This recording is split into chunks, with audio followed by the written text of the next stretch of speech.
In this problem, it's more obvious why we have an improper integral, because we have an infinite limit. And so we're looking at how might we do this improper integral. I always look for u sub, but the derivative of negative 4x is negative 4, not x. So we can't simplify this at all there. But this is the product of two things, and so it might be integration by parts.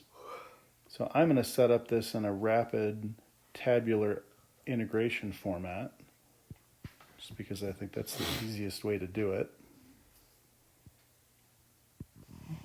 where we have our derivative side and our integral side, because we know as we take the derivative of x, we'll be at 1, and the derivative of 1 is 0, and so then we can exit out of this rapid integration.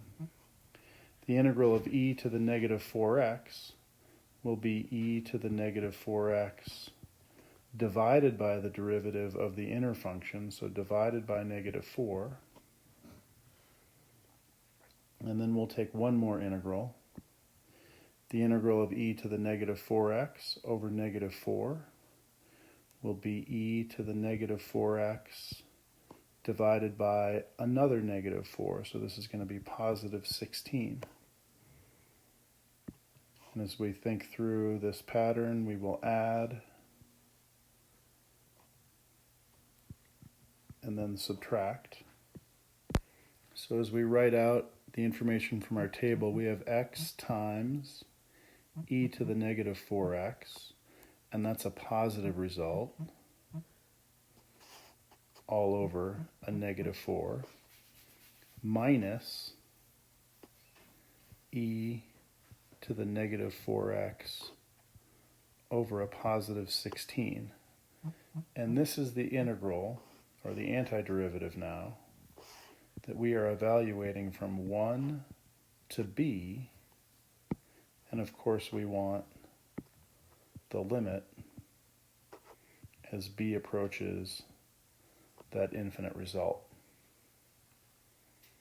So now as I think about evaluating this, we have negative exponents for our e, so I'm going to rewrite this as x over negative 4 e to the 4x minus 1 over 16 times e to the positive 4x.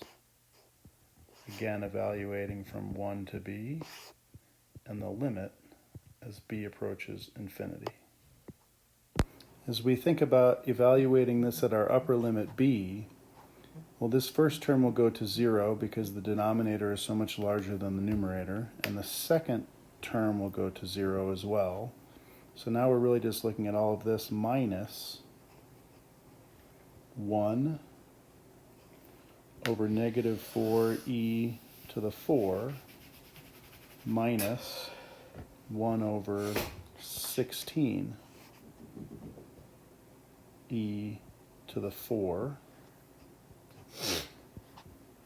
And so then our answer will be minus a negative 1 over 16e to the 4th minus 1 over 4e to the 4th. And we could find a common denominator, but that is a great solution to this improper integral.